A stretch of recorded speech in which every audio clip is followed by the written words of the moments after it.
ओम श्री परमात्मने नमः। ओम नमो भगवते वासुदेवाय। ज्येष्ठ मास महात्म्य अध्याय 10 की पावन कथा में हम आज सुन रहे हैं दशमी अर्थात दशहरा महात्म्य का वर्णन। स्कंद जी ऋषियों से कहने लगे कि हे ऋषियों, ज्येष्ठ मास के आने पर भगवान विष्णु के मंदिर में जाकर दशहरा व्रत करना चाहिए और एकम से लेकर दशमी तक भागीरथी के जल में स्नान करना चाहिए। यह सुनकर ऋषि कहने लगे कि हे स्कंद जी, इस व्रत का दशहरा नाम क्यों हुआ और एकम तिथि में स्नान क्यों करना चाहिए, यह सभी बात आप हमको विस्तार पूर्वक समझाकर कहिए। तब स्कंद जी कहने लगे कि हे ऋषियों, ज्येष्ठ मास शुक्ल पक्ष दशमी तिथि बुधवार, हस्त नक्षत्र, गरकर्ण आनंद योग, व्यतिपात योग, कन्या राशि के चंद्रमा और वृष राशि के सूर्योदय होने पर स्नान, दान, पूजन आदि करने से मनुष्य सभी पापों से मुक्त हो जाता है और इस लोक में अनेक प्रकार के भोगों को भोगकर अंत समय में वह विष्णु लोक को प्राप्त होता है। अनायासी पराये द्रव्य को हरना, शास्त्र विरुद्ध हिंसा करना, पराई स्त्री से भोग करना, यह 3 प्रकार का कायिक कर्म कहा जाता है।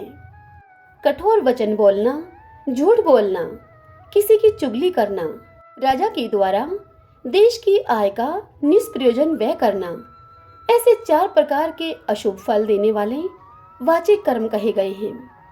दूसरों की बुराई करने की इच्छा करना, परलोक कुछ नहीं, यह शरीर ही आत्मा है, ऐसा विचार और प्रचार करना, ये 3 प्रकार का मानस पाप कर्म कहा जाता है। ज्येष्ठ शुक्ल पक्ष की दशमी को दर्शन, स्पर्श, मंजन, पान, अर्चन आदि करने से अभी बताए गए 10 प्रकार के पापों का नाश हो जाता है। इसलिए पूर्वदर्शी मुनियों ने इसका नाम दशहरा रखा है। ज्येष्ठ मास शुक्ल दशमी के दिन स्नान करने मात्र से 10 जन्मों के अर्जित पापों का नाश हो जाता है। इस कारण से भी इसका नाम दशहरा हुआ है। दशहरे के दिन इन पुरातन मंत्रों से श्री गंगा जी का पूजन करना चाहिए। इस प्रकार कहें कि श्री शिवा को नमस्कार है, शांता और नारायणी को नमस्कार है, 10 विध पापों का नाश करने वाली श्री गंगा जी को नमस्कार है। उस स्थान में महान ओजस्वी 10 देवताओं का फिर पूजन करें। 10 देवताओं के नाम नारायण, महेश, ब्रह्मा, सूर्य, भगीरथ, हिमवान, स्कंद, गणेश, चंडी और सोम हैं। इनका अपनी शक्ति के अनुसार पूजन करके 10 फलों का पृथक पृथक पूजन करें और सत्तू के 10 पिंड बनाकर जल में छोड़ें। 10 पसर तिल 10 ब्राह्मणों को देकर गंगाए सर्व रूपणाय नमः इस मंत्र से पूजन करें तथा अपनी शक्ति के अनुसार गुड़ के 10 पिंड देवें। यथाशक्ति स्वर्ण के मत्स्य, कश्यप, मंडरक, शिशुमार आदि बनाकर चांदी का या फिर किसी दूसरी धातु का या पिशान का बनवाकर उनका पूजन करके जल में छोड़ दें। उसके पश्चात 10 सेर तिल, धान्य और जौ ब्राह्मण को देवें और 10 गौओं का दान ब्राह्मणों को देवें। इस प्रकार कंजूसी न करता हुआ मनुष्य पूजन और दान करे। पकवान तथा पायस का भोजन ब्राह्मणों को करावे और 10 जन्मों के अर्जित पापों से मुक्त हो जाते हैं। इस प्रकार करने से इसमें कोई संशय नहीं है। ज्येष्ठ माह के शुक्ल पक्ष को एकम तिथि से लेकर दशमी पर्यंत तिथियों में 10 अश्वमेध तीर्थ में स्नान करने से समस्त पापों से छूट जाते हैं। ज्येष्ठ शुक्ल के एकम से लेकर समस्त जन्म के पापों को नष्ट करने वाली दशमी तिथि पर्यंत सभी तिथियों में क्रम से स्नान करने वाला मनुष्य सभी मनुष्यों में श्रेष्ठ होता है। दशहरे के दिन दशाश्व मेधेश्वर के लिंग का दर्शन करने से 10 जन्म के अर्जित पापों का नाश होता है, इसमें संशय नहीं है। 10 योगा नाम इसकी प्रसिद्धि है। दशमी के दिन 10 योगों का संबंध हो अथवा न भी हो तो अकेले ज्येष्ठ मास ही सर्वश्रेष्ठ है। समस्त योगों से रहित होने पर भी केवल ज्येष्ठ मास ही निश्चित रूप से मनवांछित फल को देने वाला होता है। जैसे आकाश में नक्षत्र गणों के साथ चंद्रमा शोभित होता है, वैसे ही योगों के साथ ज्येष्ठ मास शोभित होता है। केवल योग ही शोभित नहीं होते, बिना ज्येष्ठ मास के एकत्रित सब योग ही निष्फल होते हैं, इसमें संशय नहीं है। इति श्री ज्येष्ठ मास महात्म्य ज्येष्ठ शुक्ल दशमी दशहरा महात्म्य वर्णन दशम अध्याय संपूर्ण। ओम नमो भगवते वासुदेवाय। आइए अब हम श्री राम कथा में सेतु महात्म्य का वर्णन सुनते हैं। सभी बोलिए श्री रामचंद्र भगवान की जय। शुक्लांबरधरं विष्णुं शशिवर्णं चतुर्भुजं प्रसन्नवदनं ध्यायेत सर्वविघ्नोपशान्तये। अर्थात जिन्होंने श्वेत वस्त्र धारण कर रखा है, जिनका चंद्रमा के समान गौर वर्ण है, चार भुजाएं हैं और मुख पर प्रसन्नता छा रही है, ऐसे भगवान विष्णु का सब विघ्नों की शांति के लिए ध्यान करना चाहिए।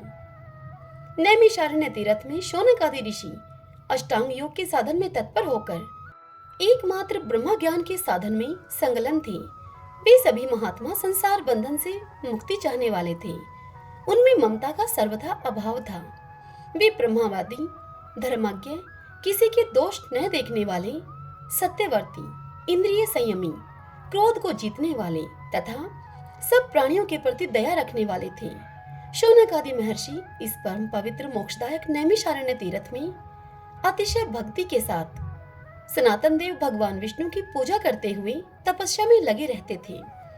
एक समय उन महात्माओं ने उत्तम सत्संग का आयोजन किया।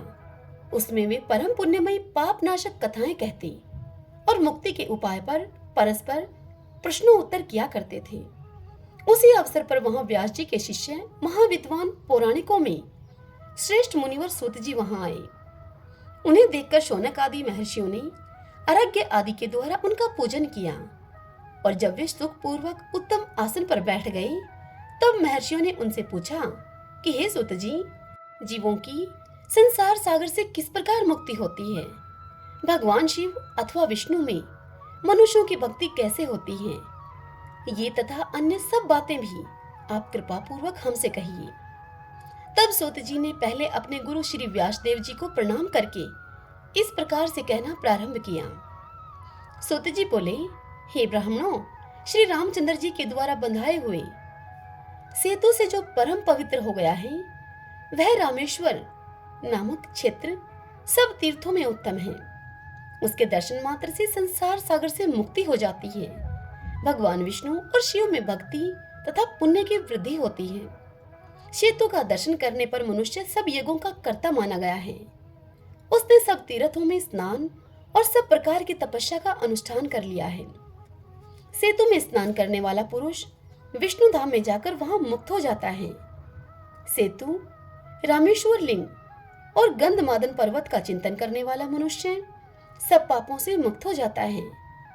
हे द्विजवरों, जो सेतु की पालुकाओं में शयन करता है, उसकी धूलि से वेष्टित होता है, उसके शरीर में बालू के जितने कण सटते हैं, उतनी ब्रह्म हत्याओं का नाश हो जाता है।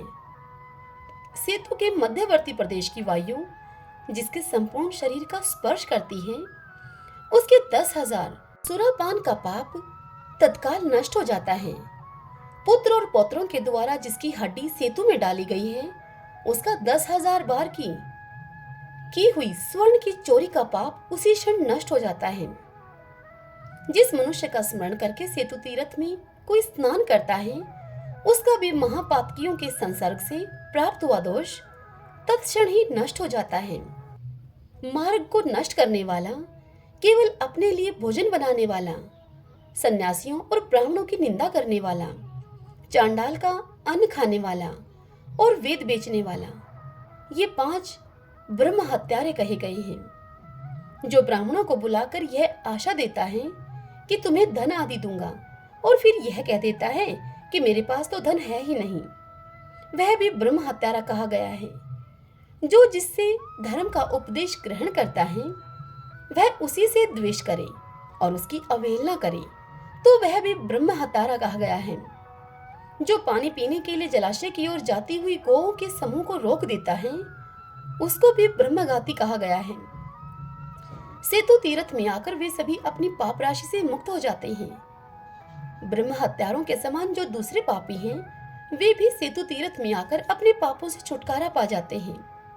जो उपासना का परित्याग करता है, देवता का अन्न खाता है, शराब पीता है, शराब पीने वाली स्त्री से संसर्ग रखता है, वैश्या का अन्न खाता है और किसी समुदाय अथवा संस्था का अन्न भोजन करता है, जो पतित का अन्न खाने में तत्पर रहता है, ये सभी सुरापी अर्थात शराब पीने वाले कहे गए हैं।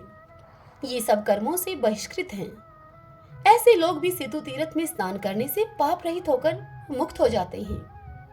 शराब पीने वाले के समान अन्य जो पापी हैं, वे भी सेतु में गोता लगाने से पाप मुक्त हो जाते हैं। कंद, मूल, फल, कस्तूरी, रेशमी वस्त्र, दूध, चंदन, कपूर, सुपारी, शहद, घी, तांबा, कांसा तथा रुद्राक्ष की चोरी करने वाले मनुष्यों को स्वर्ण चुराने वाला समझना चाहिए। वे सेतु क्षेत्र में आकर मुक्त हो जाते हैं। अन्य प्रकार के चोर भी वहां स्नान करने से पाप मुक्त होते हैं। बहिन, पुत्र वधू, रजस्वला स्त्री, भाई की स्त्री, मित्र की स्त्री, मदिरा पीने वाली स्त्री, पराई स्त्री, हीन जाति की स्त्री तथा अपने ऊपर विश्वास रखने वाली स्त्री के पास जब आसक्त पुरुष जाता है, तब वह गुरु शय्यागामी समझा जाने योग्य है। वह सब कर्मों से बहिष्कृत है। ये तथा और भी जो गुरु शय्यागामी के समान पापी हैं, वे सेतु तीर्थ में स्नान करके पाप मुक्त हो जाते हैं। इन सबके साथ संसर्ग रखने वाले जो पापी हैं, वे भी सेतु तीर्थ के महास्नान से पाप रहित हो जाते हैं। सेतु तीर्थ का स्नान अंतःकरण को शुद्ध करने वाला तथा मोक्ष को देने वाला है। पापनाशक सेतु तीर्थ में निष्काम भाव से किया हुआ स्नान मोक्ष को देने वाला है। जो मनुष्य धन संपत्ति के उद्देश्य से सेतु तीर्थ में स्नान करता है, वह प्रचुर संपत्ति पाता है, और यदि वह आत्मशुद्धि के लिए स्नान करे तो आत्मशुद्धि को पाता है। यदि स्वर्गीय सुख भोगने के लिए स्नान करता है तो उसे ही वह प्राप्त करता है, और यदि मोक्षदायक सेतु तीर्थ में मुक्ति के लिए स्नान करे तो मनुष्य पुनरावृत्ति रहित मुक्ति को पाता है। जो अंगों के सहित चारों वेदों के ज्ञान में पारंगत होने, समस्त शास्त्रों की विद्वता और संपूर्ण मंत्रों की अभिज्ञता प्राप्त करने के लिए उद्देश्य से स्वार्थ सिद्धिदायक सेतु तीर्थ में स्नान करता है, वह उस मनोवांछित सिद्धि को अवश्य प्राप्त होता है। श्रद्धालु मनुष्य हो या श्रद्धाहीन, यदि वह सेतु तीर्थ में स्नान करता है तो वह मनुष्य इहलोक और परलोक में कभी दुख का भागी नहीं होता है। संसार में कामधेनु, चिंतामणि तथा कल्प वृक्ष जिस प्रकार मनुष्यों को अभिष्ट वस्तुएं प्रदान करते हैं, वैसे ही सेतु स्नान मनुष्यों के सब मनोरथ पूर्ण करता है। जो मनुष्य सेतु तीर्थ में जाने वाले पुरुष को धन धान्य अथवा वस्त्र आदि देकर उसमें प्रवृत्त कराता है, वह अश्वमेध आदि यज्ञों के उत्तम फल को पाता है। उसके ब्रह्म हत्या आदि पापों का नाश हो जाता है। जो मनुष्य मैं सेतु तीर्थ में जाऊंगा ऐसा कहकर दूसरों से धन लेता है और लेकर वह धन लोभवश सेतु तीर्थ में नहीं जाता, उसको ब्रह्मघाती कहते हैं। जो संपन्न होकर भी दरिद्र की भांति सेतु तीर्थ में जाने के लिए लोभवश धन की याचना करता है, उसे विद्वान पुरुषों ने चोर कहा है। जिस किसी उपाय से हो सके मनुष्य प्रसन्नता पूर्वक सेतु तीर्थ की यात्रा करे। जो वहां तक जाने में असमर्थ हो, वह ब्राह्मण को दक्षिणा देकर उससे वहां की यात्रा करवावे। यह सुनकर ऋषियों ने पूछा कि हे महाभाग सुत जी, अनायास ही सब कार्य करने वाले श्री रामचंद्र जी ने अगाध समुद्र में किस प्रकार सेतु बांधा? सेतु तीर्थ में एवं गंधमादन पर्वत पर कितने तीर्थ हैं? यह सब हमें बतलाइए। तब सूत जी ने ऋषियों से कहा कि हे मुनिवरों, पिता की आज्ञा से भगवान श्री राम सीता जी और लक्ष्मण के साथ दंडकारण्य के अंतर्गत पंचवटी में एकाग्रचित होकर वहां निवास करते थे। वहां रहते हुए महात्मा रघुनाथ जी की पत्नी सीता को मरीचि द्वारा छल करके रावण ने हर लिया। दशरथ नंदन श्री राम उस वन में अपनी पत्नी सीता की खोज करते हुए किष्किंधा में पंपा सरोवर के तट पर गए। वहां उन्हें कोई वानर दिखाई दिया। उस वानर ने निकट आकर श्री रामचंद्र जी से पूछा कि आप कौन हैं? तब उस वानर को श्री रामचंद्र जी ने अपना सब वृतांत प्रारंभ से ही कह सुनाया। तत्पश्चात श्री रामचंद्र ने भी उस वानर से पूछा कि तुम कौन हो? तब उस वानर ने महात्मा राघवेंद्र को अपना परिचय इस प्रकार से दिया। उसने कहा कि मैं सुग्रीव का मंत्री हनुमान नामक वानर हूँ। सुग्रीव के भेजने से ही मैं यहाँ आया हूँ। वे आप दोनों से मित्रता करना चाहते हैं। आपका कल्याण हो। आप दोनों शीघ्र ही सुग्रीव जी के पास चलें। बहुत अच्छा कहकर श्री रामचंद्र जी ने हनुमान जी के साथ सुग्रीव के समीप आए। सुग्रीव ने उनके साथ अग्नि को साक्षी देकर मित्रता स्थापित कर ली। श्री रामचंद्र जी ने उनसे बाली के वध की प्रतिज्ञा की और सुग्रीव ने विदेह राज नंदिनी सीता जी को पुनः खोज लाने के लिए प्रतिज्ञा की। इस प्रकार प्रतिज्ञा पूर्वक परस्पर विश्वास करके वे दोनों नरराज और वानरराज प्रसन्नता पूर्वक ऋषमुख पर्वत पर रहने लगे। श्री रामचंद्र जी ने सुग्रीव को अपनी शक्ति का विश्वास दिलाने के लिए दुदुम्बी नामक दानव के शरीर को शीघ्र ही पैर के अंगूठे से मारकर अनेक योजन दूर फेंक दिया तथा एक ही बाण से 7 ताल बींध डाले। यह सब देखकर सुग्रीव के मन में बड़ी प्रसन्नता हुई। उन्होंने श्री रामचंद्र जी से कहा कि हे रघुनंदन, मुझे इंद्रादि देवताओं से भी भय नहीं है, क्योंकि आप जैसे अत्यंत पराक्रमी वीर मुझे मित्र के रूप में जो प्राप्त हुए हैं। मैं लंकापति रावण को मारकर आपकी पत्नी सीता जी को यहाँ ले आऊंगा। तदंतर लक्ष्मण, सुग्रीव और महाबली श्री रामचंद्र जी बाली के द्वारा सुरक्षित किष्किंधापुरी में शीघ्रता पूर्वक गए। वहां बाली को युद्ध के लिए बुलाने की इच्छा से सुग्रीव ने बड़ी भारी गर्जना की। अपने छोटे भाई की वह गर्जना बाली सहन न कर सका। वह अंतःपुर से बाहर निकला और सुग्रीव से भिड़ गया। बाली की मुक्के की मार से आहत होकर सुग्रीव बहुत व्याकुल हो गए और शीघ्र ही वहां से चले गए जहां महाबली श्री रामचंद्र जी खड़े थे। तब महाबाहु श्री रामचंद्र जी ने सुग्रीव के गले में पहचानने के लिए चिन्ह स्वरूप एक लता बांध दी और पुनः युद्ध के लिए उन्हें भेजा।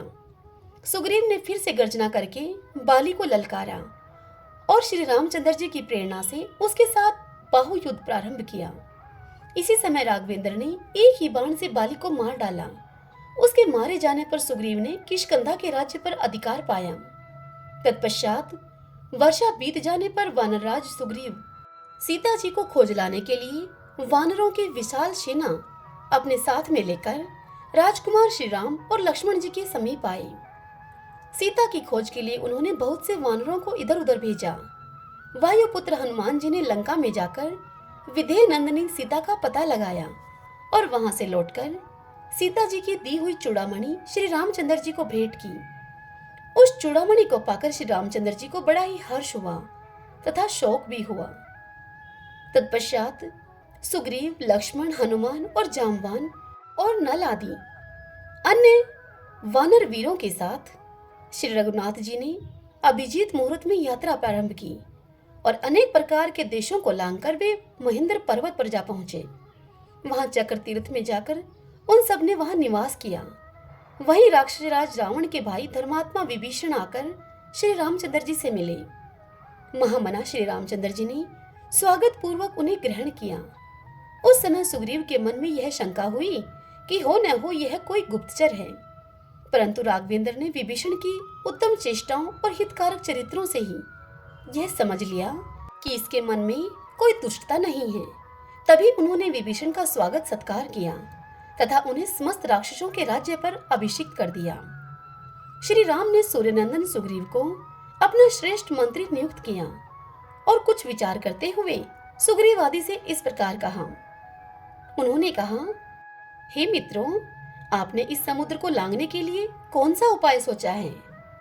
श्री रामचंद्र जी के इस प्रकार पूछने पर सुग्रीव आदि ने हाथ जोड़कर श्री रामचंद्र जी से कहा कि हे भगवान, हम सब लोग नाना प्रकार की नावों से समुद्र को पार करेंगे। यह सुनकर विभीषण ने कहा कि राजा सगर के पुत्रों ने वरुण के निवासभूत इस समुद्र को खोदा है, अतः श्री रामचंद्र जी को समुद्र की शरण में जाना चाहिए। ये सगर के कुटुंबी हैं, अतः समुद्र इनका कार्य अवश्य सिद्ध करेगा। यह सुनकर श्री रामचंद्र जी ने वानरों को समझाते हुए इस प्रकार कहा। श्री रामचंद्र जी वानरों से बोले कि हे श्रेष्ठ वानरों, हमारी सेना के लिए बहुत सी नौकाएं चाहिए, सो यहाँ उपस्थित नहीं है। यदि व्यापारी बनियों की नावें ले ली जाएं, तो उनकी बड़ी हानि होगी। हम जैसे लोग यह अनुचित कार्य कैसे कर सकेंगे? हमारी सेना का विस्तार बहुत अधिक है। यदि नाव पर बैठकर या तैरकर समुद्र में जाएं, तो यह छिद्र देखकर कोई भी शत्रु हम पर प्रहार कर सकता है। इसलिए तैरकर जाना या नाव से पार करना मुझे ठीक नहीं जचता। विभीषण की ही बात मुझे सुखदायक प्रतीत होती है, अतः मार्ग की सिद्धि के लिए मैं इस समुद्र की उपासना करूंगा। यदि यह मार्ग नहीं दिखाएगा, तो अपने महान अस्त्रों से इसे जलाकर राख कर दूंगा। ऐसा कहकर श्री रामचंद्र जी लक्ष्मण के साथ समुद्र के जल का स्पर्श करके तट पर बिछाए हुए कुश के आसन पर बैठ गए। श्री रामचंद्र जी नीति के ज्ञाता और धर्मपरायण थे। उन्होंने समुद्र से मार्ग की प्राप्ति के लिए 3 रात तक उसकी उपासना की तथा यथा योग्य सामग्रियों से समुद्र का पूजन भी किया। तथापि उसने अपने आप को श्री रामचंद्र जी के सम्मुख प्रकट नहीं किया। इससे श्री रामचंद्र जी को समुद्र पर बड़ा ही क्रोध हुआ। उनकी आंखें लाल लाल हो गईं। उन्होंने अपने पास ही बैठे हुए लक्ष्मण से कहा कि हे सुमित्रा नंदन, आज मैं अपने बाणों से समुद्र निवासी मगर आदि जल जंतुओं को छिन्न भिन्न करते हुए सागर के जल को क्षण भर में स्तब्ध कर दूंगा और शंख, शुक्ति, मछली, मगर आदि के सहित इस जल नदी को अमोघ बाणों के द्वारा सुखा डालूंगा। मुझे क्षमा युक्त देखकर यह असमर्थ समझने लगा है।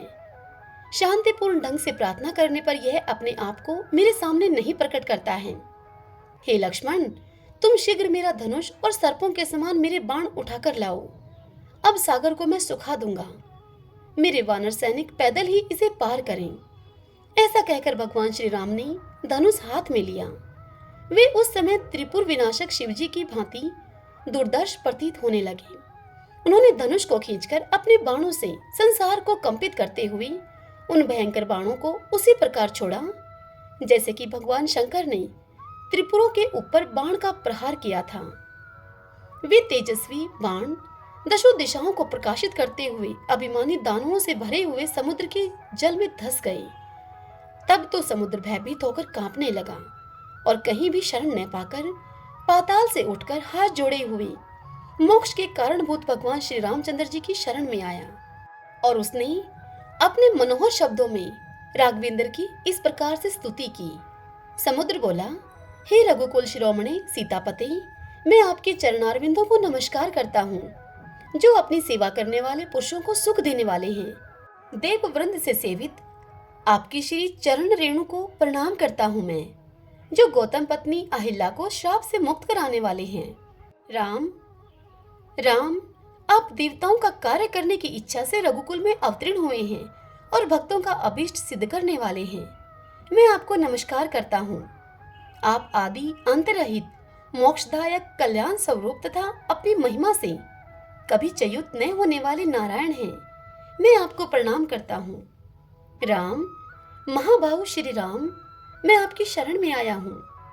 आप मेरी रक्षा कीजिए। हे राजेंद्र, आप अपने क्रोध को शांत कीजिए। हे करुणालय, मेरे अपराध को आप क्षमा कीजिए। हे रघुकुल शिरोमणि, पृथ्वी, वायु, आकाश, जल और अग्नि, इन सबको विधाता ने जिस स्वभाव का बनाया है वे उसी स्वभाव के अनुसार बरतते हैं। मेरा स्वभाव ही अगाधता है। यदि मैं अगाध न हूं तो यह मेरे लिए विकार की बात होगी। मैं यह सब आपसे सत्य सत्य कहता हूँ। हे राघवेंद्र, लोभ, काम, भय अथवा राग से भी मैं वंश परंपरा से प्राप्त हुए अपने गुण का किसी प्रकार त्याग करने में समर्थ नहीं हूँ। अतः इस समय आपकी सेना के पार उतारने में मैं सहायता करूंगा, सर्वथा सोख नहीं जाऊंगा। यदि सेना सहित पार जाने की इच्छा वाले आपकी आज्ञा से मैं सूख जाऊं, तो दूसरे लोग भी मुझे धनुष के बल से ही ऐसे ही आज्ञा दे देंगे। अतः आपकी सेना के उतरने के लिए मैं दूसरा उपाय बतलाता हूँ आपको। हे भगवान, आपकी सेना में यहाँ नल नामक वानर मौजूद है। वह बड़े बड़े कारीगरों में माननीय है। महाबली नल साक्षात विश्वकर्मा का पुत्र है। वह अपने हाथ से जो कुछ भी काठ, तृण अथवा पत्थर मेरे अंदर फेंकेगा, वह सब मैं पानी के ऊपर धारण करूंगा। वही आपके लिए सेतु अर्थात पुल हो जाएगा। उसी के द्वारा आप रावण पालित लंका में सेना सहित जाइए। इस प्रकार कहकर समुद्र अंतर्ध्यान हो गया। तब श्री रामचंद्र जी ने नल से कहा, हे महामते, तुम समुद्र में पुल बनाओ, क्योंकि तुम में यह कार्य करने की शक्ति है। उस समय नल ने धर्मात्माओं में श्रेष्ठ श्री रामचंद्र जी से इस प्रकार कहा। नल ने श्री राम जी से कहा, हे भगवान, मैं अगाध समुद्र में सेतु का निर्माण करूंगा। मंदराचल पर्वत पर विश्वकर्मा ने मेरी माता को यह वरदान दिया था कि तुम्हारा पुत्र मेरे समान शिल्प कर्म में निपुण होगा। अतः समस्त श्रेष्ठ वानर आज ही सेतु बांधना आरंभ कर दें। तब श्री रामचंद्र जी के भेजे हुए अतिशय बलवान वानर पर्वत, गिरि शिखर, लता, तृण तथा वृक्षों को उठा उठाकर लाने लगे। वे सभी गरुड़ के समान वेगवान तथा विशालकाय वानर थे। तब नल ने समुद्र के बीच में बहुत बड़ा पुल तैयार किया, जो 10 योजन चौड़ा और 100 योजन लंबा था। इस प्रकार सीता वल्लभ श्री राम ने विश्वकर्मा पुत्र वानरराज नल के द्वारा इस सेतु का निर्माण कराया। उस सेतु पर पहुंचकर संपूर्ण पातकी मनुष्य सब प्रकार के पातकों से मुक्त हो जाते हैं। श्री रामचंद्र जी ने लंका में जाने की इच्छा से वानरों के द्वारा उस पवित्र पापनाशक सेतु का जहां प्रारंभ कराया, वह स्थान आगे चलकर लोगों में दर्भशयन के नाम से प्रसिद्ध हुआ। इस प्रकार समुद्र में सेतु बंधन की कथा कही गई। वहां अनेक पवित्र तीर्थ हैं, जिनमें 24 तीर्थ प्रधान हैं। वे सब सेतु पर ही स्थित हैं। पहला है चक्र तीर्थ, दूसरा वेताल वरद तीर्थ, तीसरा पाप विनाशन तीर्थ, जो कि सभी लोकों में विख्यात है। उसके बाद सीता सरोवर नामक पुण्य तीर्थ है। तत्पश्चात मंगल तीर्थ है। मंगल तीर्थ के अनंतर सब पापों का नाश करने वाली अमृत वापिका है। फिर ब्रह्मा कुंड, हनुमत कुंड, अगस्त्य तीर्थ, राम तीर्थ, लक्ष्मण तीर्थ, जय तीर्थ, लक्ष्मी तीर्थ, अग्नि तीर्थ, चक्र तीर्थ, शिव तीर्थ, शंख तीर्थ, यमुना तीर्थ, गंगा तीर्थ, गया तीर्थ, कोटि तीर्थ, साध्यामृत तीर्थ, मानस तीर्थ तथा धनुष कोटि तीर्थ हैं। हे विप्रवरों, ये सेतु के मध्य में स्थित प्रधान प्रधान तीर्थ बताए गए हैं, जो सब पापों का अपहरण करने वाले हैं। जो मनुष्य भक्ति पूर्वक इस प्रसंग को पढ़ता अथवा सुनता है, वह अनंत विजय प्राप्त करता है तथा परलोक में भी उसे पुनर्जन्म का कलेश नहीं उठाना पड़ता। हरि ओम तत्सत। इससे आगे की कथा हम कल अगले अध्याय में सुनेंगे। जय सिया राम। ओम नमो भगवते वासुदेवाय।